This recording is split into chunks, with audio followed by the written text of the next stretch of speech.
Hello everyone, good afternoon. At DSCI, we warmly welcome you to the very first session of our LinkedIn Live on the notified DPDP rules today. So, as you all may be aware by now, that finally the wait is over and our Digital Data Protection Act is now going to be operationalized via the uh, publication of these rules. And today we thought of convening this session to have a very basic high level rundown of what the rule says, how it operationalizes various provisions of the draft of the Digital Personal Data Protection Act 2023, and how we can help you guys understand or unpack some of the questions that you might have with regard to the published rules, and how you see that implementation will take place in the country. So in that context, just wanted to briefly tell you that at DSCI, I think we have been part of this journey since the inception of the formation of Shri Krishna Committee, right? And from there, we had given or taken certain stands on certain things, and we are happy to share that some of these suggestions have been totally accepted, and we see it finally in the notified versions of the rules.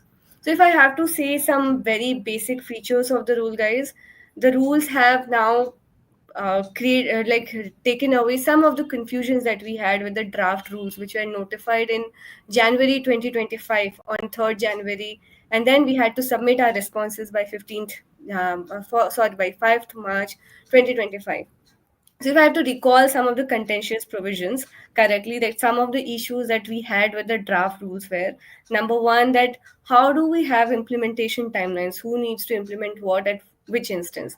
The second very contentious issue was the tying of notice with the specific purpose requirement, right? Like how do we see it playing out in different sectors, different industry parts? And we see a lot of debate happening about that. And I think that was the cause that rules were not notified till that. Then the third contentious issues that we found or that people actually debated about was around the verifiable parental consent. That how do we strike a fine balance between child rights and children protection, online safety vis-a-vis data privacy rights, right? Fourth was how do we operationalize the concept of consent manager. It was a tool that was introduced to the DPDPA, that since the country, the digital literacy in India is not at that levels, they introduced a concept called consent manager to manage, withdraw, and review my consent on a data principal behalf. The rules clarified that how this framework of consent manager is gonna work, and the published rule further gave us clarity that how this consent manager is going to be operationalized in the country. Reasonable security safeguards, it was always a welcome step in the in the draft rules as well. This notified rules has given us various clarity, right, wherein they have given us certain examples that what amounts to reasonable security measures. Then they have said that what sort of logs are actually required to retain for investigation purposes, for detection purposes, right? So that is again one clarity that we have got through these rules.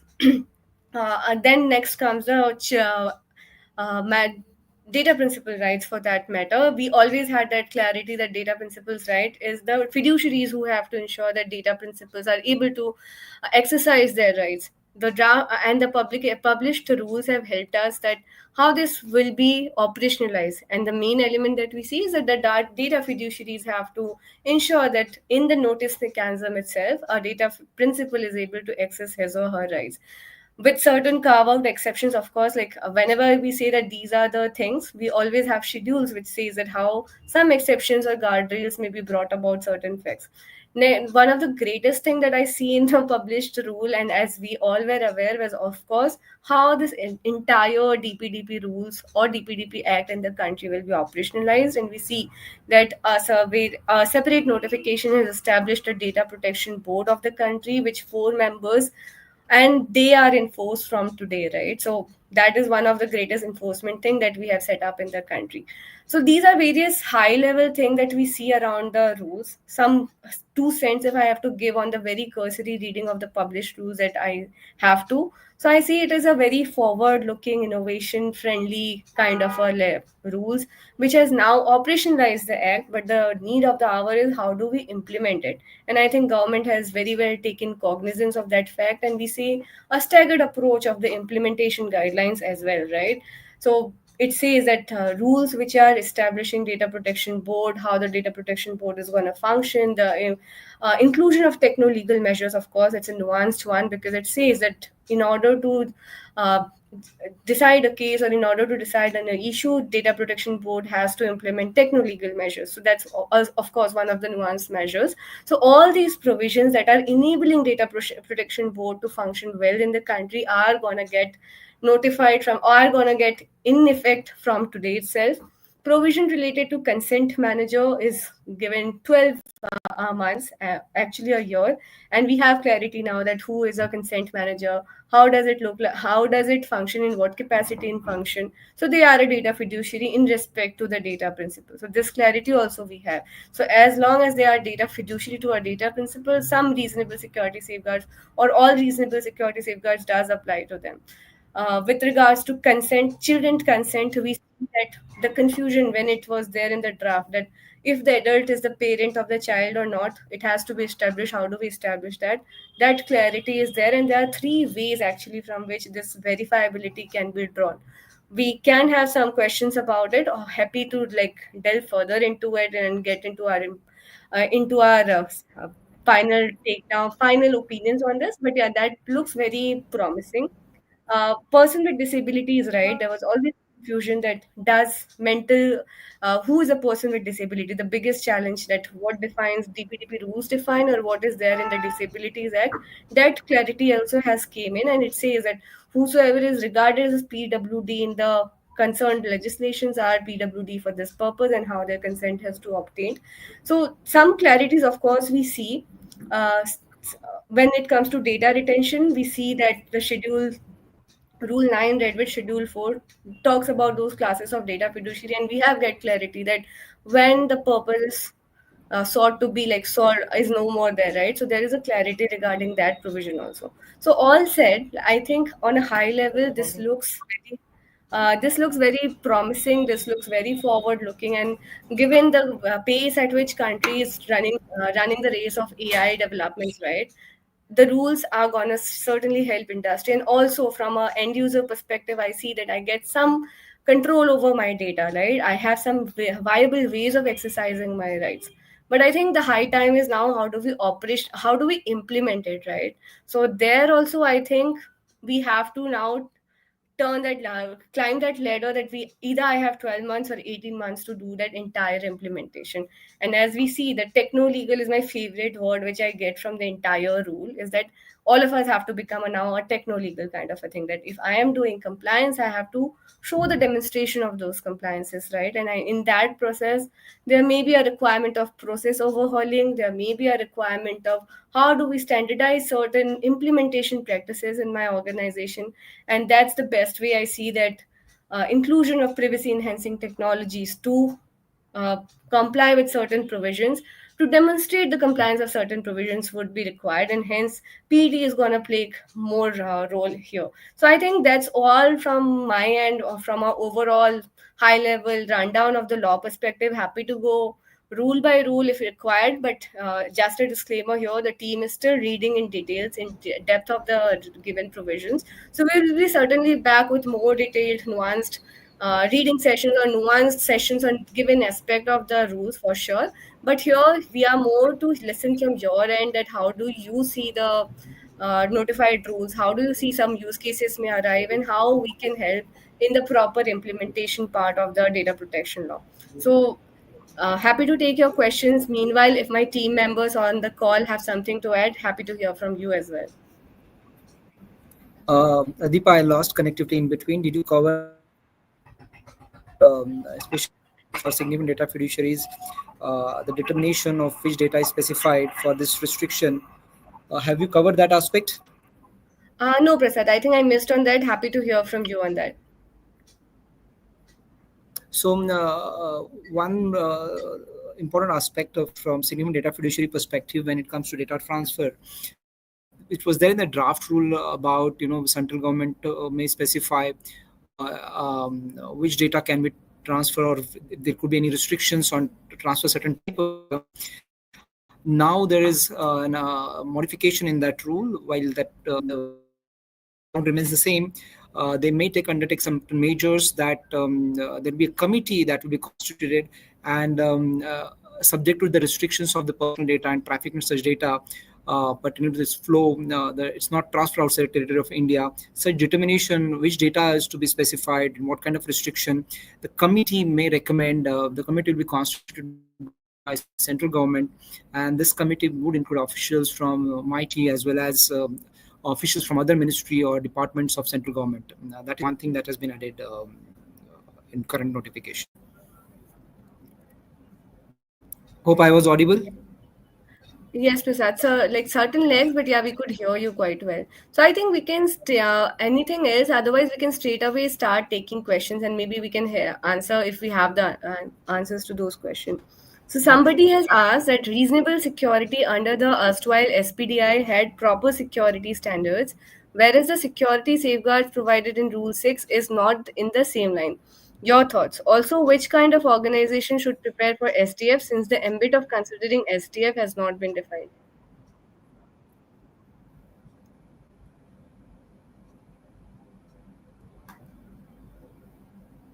Should I take it? Like my sense on this? Yeah, go ahead.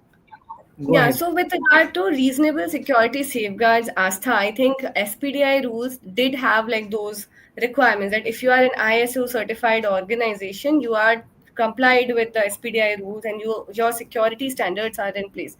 I think like we can have a very good debate on this, but having not specified any standards under DPDPA concerning that is a sector agnostic law, I find it to be a like a balancing approach in the sense that they have given us measures, right? Like what measure suits me the best. So if I go about ISO standards, there's an added complexity, right? Prasad, correct me if I'm wrong here. That if I have to obtain an I ISO think they have certificate, broadly covered, right? They have broadly covered aspects like data encryption, backup, log, which right? is a, you may say, baseline security measures that they have covered anyway in the rules. Right. And plus I see flexibility there, right? For a startup who is which working with only 20 people may not obtain ISO certification for demonstration of compliance. So those measures, if I'm able to show And that I I'm think, doing any of these, I think would serve the purpose. and I law should not have such a strong narrative about particular certification standard. Standards keep evolving as well. So I think it is Right. fair enough to, rather than describing what kind of certification to prescribe. The next question which follows is like Prasad, I would like you to take it up. There is no clarity on SDF, is what they are saying. So, who So is an for now, SDF is if you are actually really, here. I agree with you. There we need more clarity on SDF. At country like India, where the data volume is huge, the kind of data we are processing is very high and it becomes difficult. What do you mean by volume of data? I think we will also seek clarification on that from my team. Right. And I And think I think what it's was going to be full feedback on that. Because and I understand where it is coming from. SDF has additional obligations like communicating the significant observations on DPI and data audit. Those this kind of obligations, you need that clarity. Definitely, I think we will, Deepa, we should seek this clarification from IT. Whether there's going to be any notification, or is there any specific criteria for deep dive we should do on the criteria specified in the law. right. So Prasad, if I can share my bits on this, I think if I read the act, I think there was always a notification accepted, like expected from a government to In the law, they mentioned the determine. central government will notify. Right. Sorry. From the So in rules, law what they was mentioned it. right. So from the rules, what was accepted was clarity on like how SDS has to function, what data protection measures they have to have in place. In the draft rules, if I remember correctly, the most contention part was this cross-border data transfer restriction, which was given to the STFs, which now has been clarified to some extent that not all kinds of data, but certain categories of data has to be restricted to the country, right? So from that perspective, SDF, who is going to be an SDF is still a question. We are like we will surely ask that mateys by when they are going to release some notification or clarification regarding that. Mm,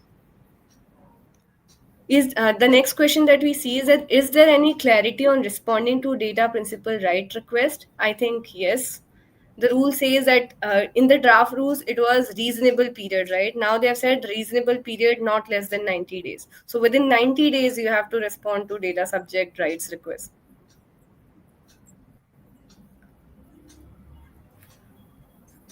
Malcolm, I would request you to please take this and give a thorough rundown. Somebody has asked personal data of children and disabled person, someone processes it. So, what are the key aspects related to rights of a children and person with disabilities?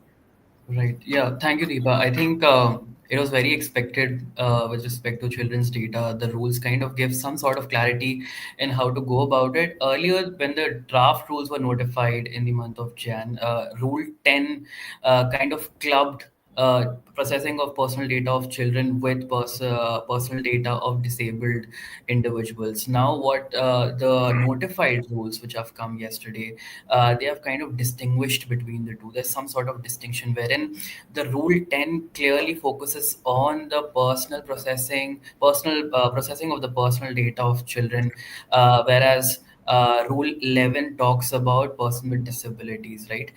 So what key structural shifts and regulatory intent that we see is that number one, the verifiable consent mechanism, the verifiable mechanism. So there is a difference between what was spoken in the draft, where maintenance was used. The word maintenance was used for the definition of an authorized entity. Right now, the word issuance is used in terms of identity details or tokens. So what it does is that it clarifies the reliability required for verification mechanisms in terms of how do we verify who the parent is. There is some certain processes which are kind of indicated within the rules. There's a mention of digital locker service provider, who will entail that process before the consent is taken and the data is processed, right? So the means, the purpose is defined really well. With respect to peer review guardian verification, now there's a bit more tightening that we see, wherein a lawful guardianship, which was not clear before, has now been put into words, for a lack of a better word, wherein by law applicable for those who qualify for guardianship, which you can say that Persons with Disability Act 2019 comes into the picture. Those rules follow in terms of verifying who is liable and obligated to verify for person with disabilities. There are certain exemptions. There were already exemptions before, but one newer addition that we see is real-time tracking.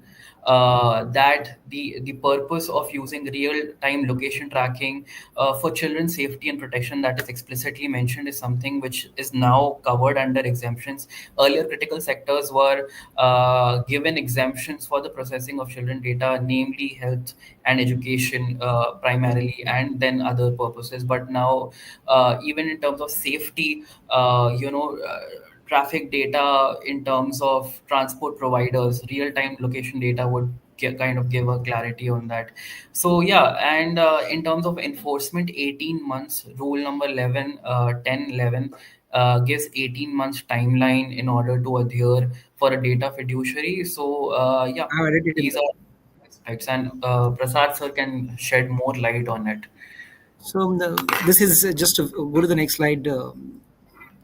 Yeah, this is just a visual representation. It's available on LinkedIn as well. There are certain ways you can verify the parent, and there are certain scenarios being explained here, how age can be verified, especially taking reference from certain entities, government approved entities. There could be certain flags in terms of token, whereas if you have a bank account, definitely then there is certain age you can have a bank account. So, and there are various permutation combination. You are a registered parent on the platform, or you're opening account as an unregistered parent. So there are various mechanisms that has been established. How the authorization would happen, some entities would be appointed, some entities already entrusted by law. You may also consider DigiLocker. These are the various mechanisms through which you may identify a parent, and there also the age related verification can be done. Obviously, there will be more scenarios that will pan out over. I think it is going to take 1 year for this to implement. So we will deliberate more on different scenarios that should come under consideration for this. There could be some positive scenarios, some exceptions definitely will come out. But your input on this would be appreciated. What do you think about this various cases? Any additional cases you want to notify? Please let us know. You can put it on the LinkedIn or in the chat box as well. Yeah, I think just to add to Sir, one interesting aspect is that for a parent, when we are talking about digital locker services, right, it is still voluntary in nature. So the word voluntary is still mentioned in the notified rules as well. So I think I'd be happy to hear more from the comments whether that process, that objective will be well taken care of, or should it be mandated in that way. So open to views on that. I think we can take the next question then. Somebody has, Shalini has asked, who will be the consent manager? Either it will be by organization itself or from outside. What's the procedure in both cases? So, Shalini, if I have to answer your question, the draft rules had one ambiguity that consent manager can be a person or a company. And person was interpreted as both natural person and legal person. The published rule has clarified that it has to be a company incorporated in India, and they have to have like sufficient technical, operational, and financial capacity, which is 2 crore rupees. So a consent manager is now clarified is to be a company. Your next question, that it has to be employed by organization or someone from outside. To best of our understanding, it is not organized like employed by a data fiduciary, but is a company who is responsible to a data principal. As a data So principal, I get to. I would like to take that. So Yeah, first thing sure, is sure, please. there has to be absolute clarity that consent manager is a platform or system built by a particular organization. When the law is referring to that consent manager, they expect that there will be an entity without any conflict of interest which will come up with this. NEGD had conducted hackathon for that. 6 companies were shortlisted. There, it's more like a consent management platform, whether you do not have to employ a consent manager. It's not a job role. It's a system. So you today also some of your organizations are collecting consent. So you may have a consent management system in house. You can continue with that, and you can also integrate with the consent management platform which is suggested in the law. This platform which law has suggested is more for the data subjects or data principals for their preferences. Obviously, since individuals are preferring that consent management platform which is suggested by law, then you will also have integration with that. So one thing is it's not mandatory. Second thing is it's not an individual, it is a platform or system. Hope that clarifies. Right, I think, and the procedures she has asked for. Okay, what is the So detailed procedures procedure of are a. there in the law. That is for the consent management companies who are getting into that business. For them, that registration is mandatory. But if you are buying, for example, there are companies like OneTrust or Idify. They are also selling successful licenses for consent manager. You're procuring as a company, then there is no registration required. But if the platform which law is suggesting, yes, there are registration rules which are already specified and were specified in the draft rules, and now it is finalized as well. Right, Prasad, do you want to take this next question? Reporting timeline in case of a data breach. I think as of now, it is whatever cursory review I've done. It hasn't changed much from what is stated in draft rules. It would remain the same. It's 72 hours, and just to add to this, I think in the draft rules it was that to the data protection board within 72 hours all the details that they had available, right, like root cause Yeah. analysis kind of a document was required. But here in the published rule there is some flexibility which is given. It is said that as you become aware of the breach you have to notify, and to the best of your knowledge what you know about the breach you have to notify both to the data protection board and to the data affected data principals. So please don't get carried away with the term without delay. It also means that you should not cause intentional delay, right? Once you know that and you're confirmed that there has been a breach, you should start communicating. Right. So you should take reasonable measures to investigate and reasonable measure to notify rather than waiting for it or delaying it further intentionally. Right. I think the more proactive intent here is it says whenever you are notifying to a data principal, you have to even tell them that the cautionary measures that a data principal can take, right? Maybe change password. So from a user awareness and a control perspective, this is an obligation thrown to data fiduciaries that you have to tell them that something has happened and this is what you can do to prevent it. So I see it both positive, in more positive than a negative one, that as a user, as a data principal, I should know that my data is breached, kind of a thing. So flexibility is there. Yeah, of course, Right. breach is gonna be a problem. 72 hours is the timeline. Okay, so Joyce has made a point here. Irrespective of number of employees and volume of data, whether you are DF or SDF, yes, you have to put controls in place, and the penalties are not different for DF and SDF. So better take all the necessary measures.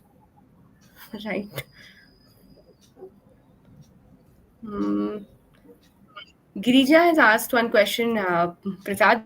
What would be the preparedness from an ISO 2700 IT service delivery company catering the controllers in outside India and in India? As per my understanding, privacy notice, employer data for recruitment purpose. What are the other rules that may be applicable? Hey, I think this required one-on-one Lots of discussion and detailed delivery. Yep. deliberation. I think it's a very broad question. I mean, the standards are good, but overall, it should not be standard-driven compliance. It should be risk-driven, or what impact you're inflicting on the individuals. That's how we should look at currently the how do we comply with this obligations of this law, rather than a specific standard. Right. Plus, I And think, from HR perspective, every yeah. organization dealing with employees is a data fiduciary. You have exemption when you don't have to take consent in most of the cases, but other obligations like data protection, etc., data breach communication are still applicable and relevant for you as a data fiduciary in the capacity of employer. Right, just to add to this, guys, like DSCI has published a very good guidance note on employees' data processing. It was before DPDP rules were notified and DPDP Act also got operationalized, but it kinds of lists down the best practices which you can follow when it comes to employees' data processing. So we would request that if you can go back and check it on our website. We can put the link also here for that document. Uh, Prasad Dishti has asked, what is the determining difference between data processor and a data fiduciary? I think it is given in the definition. Data fiduciary is the one who defines the purpose and means. Data process is more of someone who take instruction, take acts as per those instructions. Give example, for example, in HR case, you're a data fiduciary for your employees, but sometimes you outsource your payroll process. So the company which does this payroll processing becomes a data processor. You become a data fiduciary. Right. And I think rules do not specify more on that. It is already clarified in the Parent Act, It's DPDP Act already there in the 20. law, and it is well Right. understood definition as such. Yeah. Uh, s- Someone has asked any aspect around cross-border data transfer mechanisms. Yes, there already we just discussed that from cross-border perspective, the central government will constitute committees, and it may have representation from MIT as well other departments of central government, and they will define which specify which data and which countries there could be restrictions around transferring of the data. This will be Right. applicable for significant data fiduciaries. Right. So I think you may please go back and check Section 16 of the DPDP Act, which says that in general, data transfers are flexible in the country, right? But if a sectoral regulator has a higher degree of data protection and wants you to do something, you have to adhere to that higher degree of protection. What rules have done for significant data fiduciaries, as Prasad laid it down here, they have said that for significant data fiduciaries, for some certain categories of data which will be determined by a committee in place, that certain categories of data cannot go outside the countries. But the general rule is that data transfers are like law has taken a very flexible approach to data transfers. So there's a question, Dwarka, yes, DPO is mandated for significant data fiduciary. Doing what the business you are into, you likely to be significant data fiduciary. Yes, you have to have appoint a DPO, and please don't miss on the data auditor part of it also. That is very important. There is an auditor who should keep auditing, doing data audits. While the rules mention the frequency is once in a year,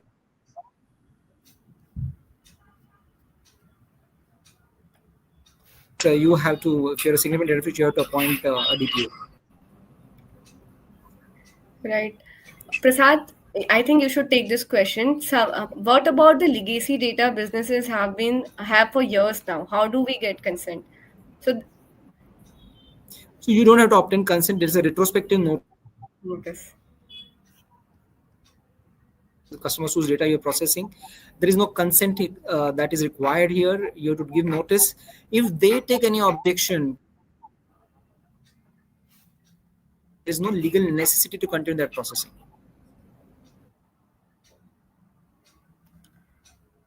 I think Prasad dropped off from some because of some technical glitch. So what Prasad was saying that in the Parent Act, when you read Section 5, there is a requirement of retrospective notice, which says that for the data that you have obtained prior to the act being enacted, you have to give notices to the data principals whose data you have, and in a reasonable practicable manner. This is what it's specified. They have not given any timeline or sort of thing, but you have to give them the notices. I think the challenge with regard to implementation that might come here, that you will again go back and have to do that data mapping exercise, that what sort of data you have, who are your data principals, and give them the retrospective notice, but not the consent as such. So you don't have to obtain fresh consent.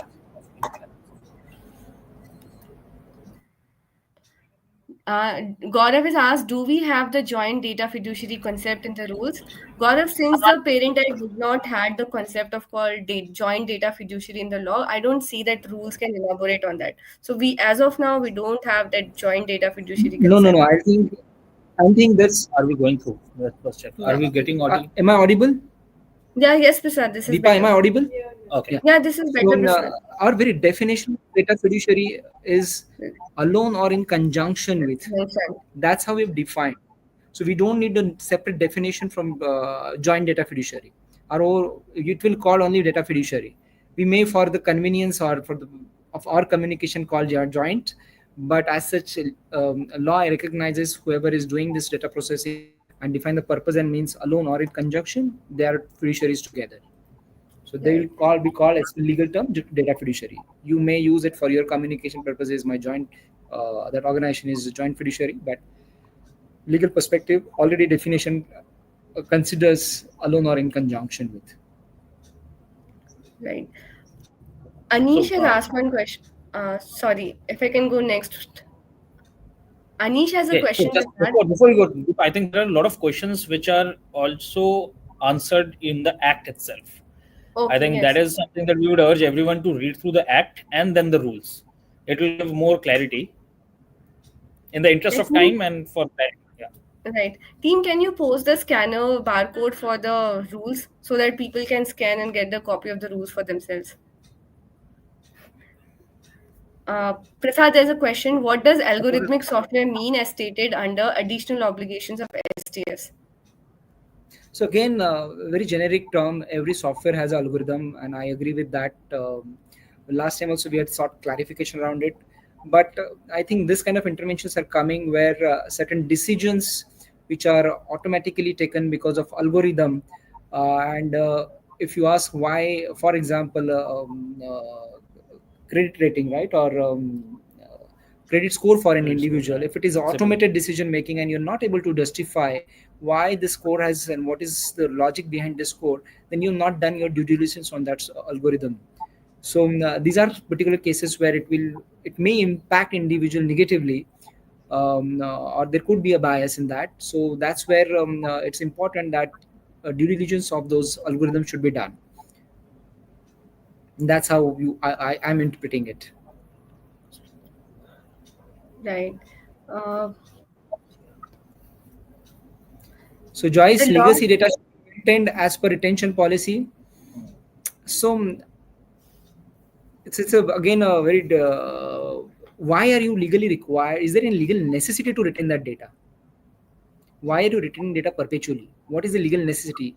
And that's where even legal intervention, it could be some, maybe some sectoral laws, some specific laws which for your industry, that you need to dig into and understand why are we retaining that data? Why are you processing that data when there is no requirement to do that? There's a comment that there's a lot of echo from our end. Like, is it for everyone or for this particular user? Your mic is activating. Yeah, no, it is because of the parallel network. I've shut down my mic. Yeah, would love to hear if it's better now. Yeah. Prasad Astha has asked and team Astha has asked a question that logs to be maintained by fiduciary for all kinds of data in Rule 6. So when see, it is about what kind of, see, where do you need logs actually? If you modify the data, who has accessed the data, right? Any operations on the data, those are the logs you need to maintain. Why logs are required? Because if something goes wrong tomorrow, you may have to kind of uh, demonstrate your due diligence, who has accessed data, what has happened to that data, right? If even data deletion, when you're deleting data, you may have to produce a certificate of data deletion, right? Or if you anonymize the data, you may have to prove that you anonymize the data, and that log has to be presented. So such are the logs is required to be maintained. So it varies process to process, and we need to do a lot of due diligence here.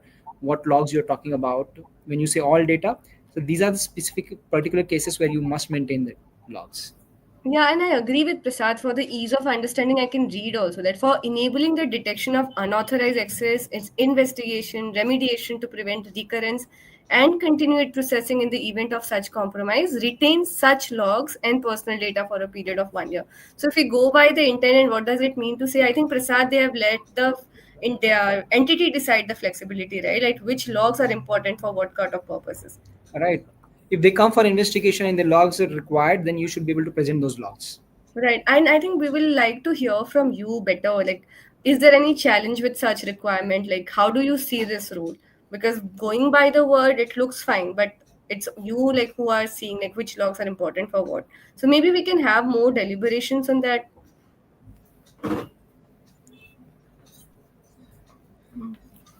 Anyways, so I can answer certain questions like can CISO be a DPO, etc. But this call or this session is more in the interest of current rules which have come. But if there is a larger discussion, you can always connect us on LinkedIn, Prasad, Devre, or Deepa. We can do a privacy clinic with you if you have any clarification required. This privacy clinic initiative started around a year back, and irrespective whether you're part of DSA ecosystem, you want to come forward and have any specific queries for your organization, ping us on LinkedIn and we will enable the privacy clinic for you. It's 30 to 40 minutes call with you, specific interventions where you need guidance, we provide that guidance. Okay, but this call, I would like to hear more about the rules which have come as a final rules now, rather than discussing at a broader level certain basic definition, data fiduciary versus data processor, or CISO can be a DPO. These are bigger discussions and not honestly not right time to do those discussions. We can obviously take those questions one on one if required, but from the in the interest of time, if you have any questions specific to rules which now just have been released, we can discuss those. Yeah, so one question that I see, Prasad, is privacy notice to be published in how many language? Is there any clarity on this? I think it was never expected out of the rules. It was always 22 language Always because there in the the law. parent act required you to do that. The what rules have done in terms of notice that what the contents of the notice are gonna be. It has to be different from a privacy policy or any other uh, information that you're giving to user. It has to be presentable. It has to be in a readable, simple language, and then it also has to give the users 4 5 links. Like what is the? I think the one relaxation that has come out in the notice, and I think industry might be happy with it. It is now tied to specific purpose or purposes of which you have to give specific description. So basically, you can have 2 or 3 purpose, but you have to give the description of services that you're enabling through that consent. But how many known languages? It's still in English or any of the scheduled languages of the Indian Constitution.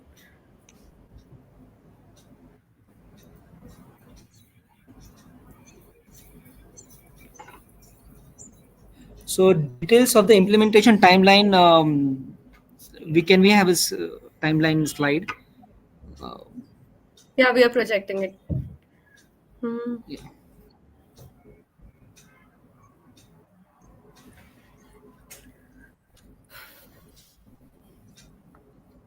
Prasad, there's a question. Do you want to take it up again? Which will the reasonable security safeguards rule not too onerous for the smaller companies? So the word reasonable itself said you're taking it reasonable. Reasonably. Right. Please, that's why they have used that word reasonable. And globally word use is reasonable. That's the intent actually. You showed your intention to protect the interest of individuals, and that's why the word your intent matters. That's why the word reasonable is been coined there.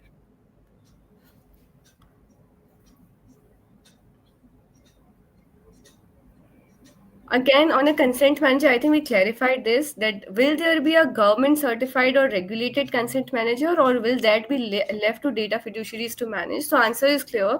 It has to be a company that will be registered by the government, ideally Data Protection Board, if I'm not reading it wrongly. So it will be Again, I'm government. clarifying. So Yeah. government, central government, or data protection board will yes, a consent management platform, which will Right. be registered with data protection board. However, if you are collecting consent currently, that mechanism also you can continue. Okay. Okay, so this is just a choice given to data fiduciaries, and it is, if you look at overall law also, it's mentioned there may be a consent. It's a suggestion from the law. So irrespective whether that consent comes or not, you should have some mechanism to collect the consent. Prasad, do you want to explain this implementation slide? I think someone has asked this question. Which provisions are coming to effect immediately? I think it's most with immediate effect. The data protection board related provisions are coming into effect. There'll be an official gazette notification. So those, especially routes 1, 2, and there are routes 17 to 21, which are largely with respect to data protection board, the formation of the data protection board. The data protection board is a digital office. They will have a digital platform where individuals can raise grievances, etc. So those kind of provisionings are coming in place with immediate effect.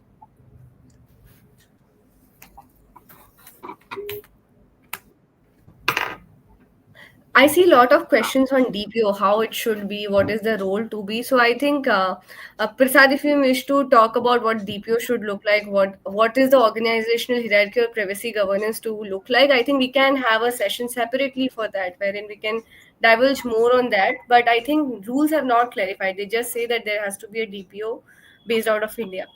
Yeah, I mean, see, overall, different laws across world, they have different ways of articulating. But look at DPO is a unique role. It is manifested by this for significant data protection. DPO, some people ask me whether CISO should be DPO or not. It's law is silent about this. But if you look at good practices, best practices, there should be a conflict of interest if CISO plays a DPO role. So ideal situation, could be a separate role. Um, the way security function evolved over a period of time, for CIOs to be CISO. Similarly, the DPO function will also evolve in India, and ideally there should be a privacy committee. DPO and the chair of the privacy committee should be a senior management in the organization, rather highest management in the organization, chair that privacy committee, and they should, along with DPO, guide the entire organization for the privacy implementation. While DPO may have its own organization, there could be privacy champions. Some organizations have DPO functions kind of segregated between legal as well as technology implementers or architects. combine two in the box. So there are various ways and means of doing this. Um, uh, DSI conducts a thorough workshop on this in its training program, DSI Certified Data Protection Officer. There where we deliberate a lot what kind of structure your organization should have, what kind of committee, who should be the part of that committee, what should be the skills of the DPO, what could be the challenges if with different roles DPO is if DPO is playing, if, for example, CISO, risk coming from risk background or coming from legal background, what could be the challenges? So that deliberation happens a lot in our training programs. But for now, I think I must say that the law is silent on this.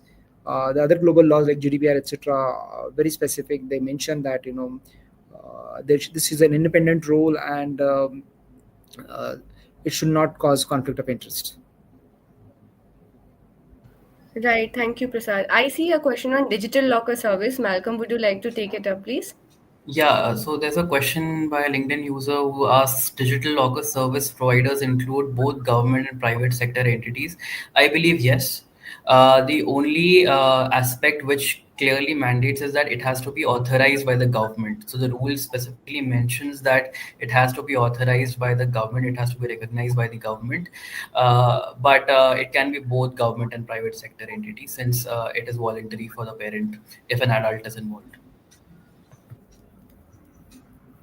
So somebody asks us that can we get this PPT? Absolutely, it is there on our LinkedIn handle. We will also publish through DSCI handle. I will publish on my handle. We'll also publish on DSCI handle. You can get this details from our handle. Give us some time. We'll publish this. Plus, this is only based on our initial reading, right, Prasad? Over the course of time, I think next 15, We 20 will days, we'll refine see it. a lot of content coming from our side. Yeah, we will get a lot of insights as we spend more time and we get more feedback on this. Right.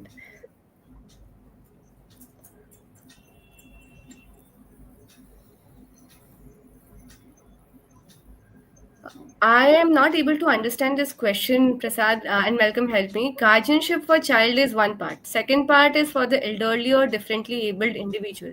Does the draft rule shed some light on the later part of guardianship? PWD, yes, we have, but I'm not sure about elderly. They don't talk about elderly their rights or Yeah. guardianship for elderly. Yeah, that's a good question. It does not explicitly talk about elderly people who might be inflicted with disabilities, because lawful guardianship is something which is more emphasized for a person with disability. So the interpretation can be that even if there's some elder involved who might be, a person with disability, does he have authorized, legally authorized support which can come into the picture? So yeah, I think we'll need a little bit more time in order to ascertain the answer. So there's one question: would tools like OneTrust Security be considered as a consent managers? So if you're looking at the consent management solution or consent manager, which law is suggesting us, these companies have to apply, and for that be incorporated in India. If not wrong, Security AI, probably this company is incorporated in Pakistan. That's what I've been told. And Trust, I'm not sure they have representative in India or legal entity in India. If they are, they can apply for it and they'll be evaluated thoroughly.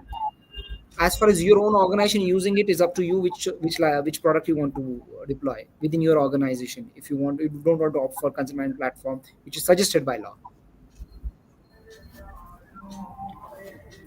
One Right. question is, so reasonable is not being quantified yet. This is with respect to reasonable security safeguards. No, it's Thankfully, it not. is not quantified. It will be very It's not, difficult otherwise to implement. and it Right. should not be. One size doesn't fit all.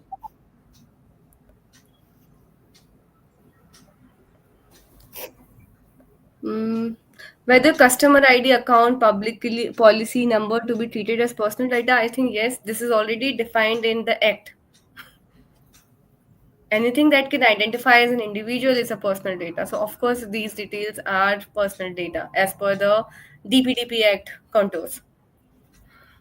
I think, Deepa, what we can also do is, while I could see a lot of our members are also sharing questions, we can actually request all our members to send across the thoughts over an email. We can collate it together and then put it across as a response for everyone to get benefit from.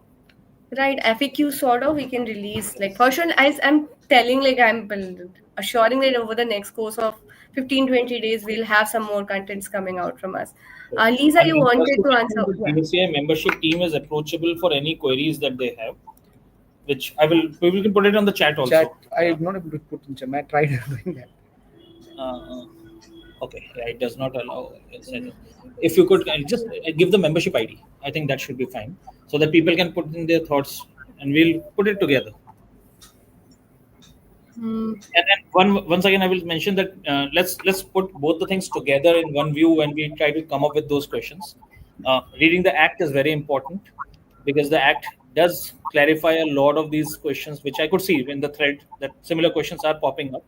So it will be good that we either do a rundown at a later point in time, or we invite all of them to AISS where we can create a segment particularly for DPDPA.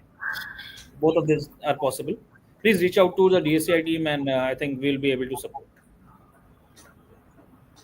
And, So Lisa, you had you wanted to take a question, right, on Yes, data so protection board? yeah, correct. Thank you for that, Deepa. I see a question from Ankita Kau with respect to DPB, Data Protection Board. Now, the thing is that the concept of DPB was already introduced in the Parent Act itself. And what they have specified now is that this will be in the functioning of the digital office, as we mentioned it earlier. The interesting part is that for any individual they will not be required to travel to a specific place. For example, now that it has been notified that this will be in the central state, which will be Delhi, however the person can appear for oath virtually as well. So I believe this is in context to how we have seen the amendment in BNS as well, wherein a person was allowed for virtual presence, and similarly the stance has been taken over here. Interesting part over here is also that they have to respond to the query in not less than 6 months. So they will have 6 months to address the query, and they can extend it further to 3 months. So hope this answers. Because the rule did not. So, Deepa, just one more thing. Since the rule did not talk specifically on the penalties, we should definitely put it up once in everyone's thought that we Sure. need to understand those numbers. It's not that those are the, I would say, the milestones to look at, but there are ways in which that need to be looked upon. And that's why, again, going back to the same statement, that the law needs to be read well to understand that what are the implications and how they're going to be adjudicated. Now that the Right. DPB is going to be set so up. if you look at implementation phase, also penalties will be applicable from 18 months onwards. Now, just a question, Prasad. Okay, like I was thinking out loud. DPB is in force. Say, suppose I am being an entity, I started some non-compliance today. So, would I be penalized from today itself, or would I be penalized after 18 months? So, So the from a data if principle you have to perspective, I'm interpret, throwing out this if you have to question. interpret, this is timeline for implementation. Right. Unless you are ready implementation, you've done implementation, it would be unfair to expect. Because we all were waiting for clarity. For example, these things like reasonable security measures, what security Hmm. measures. So this now have come, so you're implementing it. I would rather would and we will definitely we can confirm it with data protection board once it is formed, established. We can raise this query. But by and large, at least those timelines, which is 18-month or 12-month, for those the penalty should not be applicable ideally, But because you're maybe giving the data timeline for protection, yeah. implementation. But Won't be maybe data retrospective. protection board can take say no, but then it's not retrospective. I'm not thinking now like an entity but a user. I started getting notice, hey Deepa, if your data is breached, you can make complaint to the data protection board via this form, and I do that. But I know data protection board took cognizance of my case, but couldn't process it because the entity is still implementing the regulation. So when and how, like this question, actually, I Yeah, also so have I that. think that go to individuals that there is a time period for implementing this Right. act, real enforcement. What I would say is, as a data protection board, I will definitely note what has taken the cognizant fact that individuals are pointing to certain company or certain corporates, and we may issue them a guidance, or we may issue them a Right. notification. And in future, after the implementation timeline is over, and if you still see the same pattern, then obviously the fines are decided on this Great. aspect, Yeah. that it was the reputation of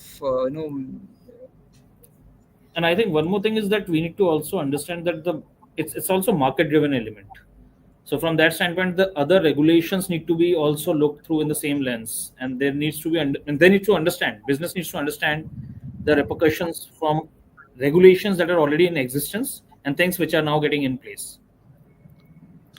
Because I saw a Right. few questions. There were questions with respect to certain mandate or RBI guidelines.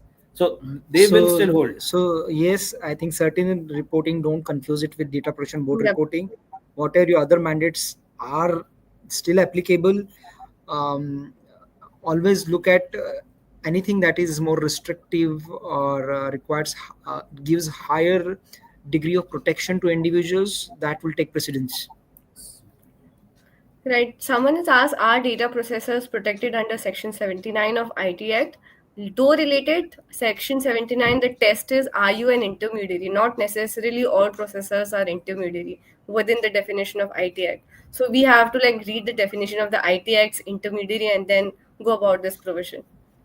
I think the contractual obligations will take precedence here going forward, because Right. all the business alignments that we will foresee with respect to constant manager to data processors. And in some cases, intermediaries are also data fiduciary. Yes, Right. so that. Yes. But I think the legal aspects are going to kick in very soon, Yeah. and that is where I think we need to understand the nuances as we plan the scope of business. And Someone, needless to mention, we also need to understand that there are the other aspects also which will be overarchingly looked upon. I think Joyce mentioned it with respect to AI.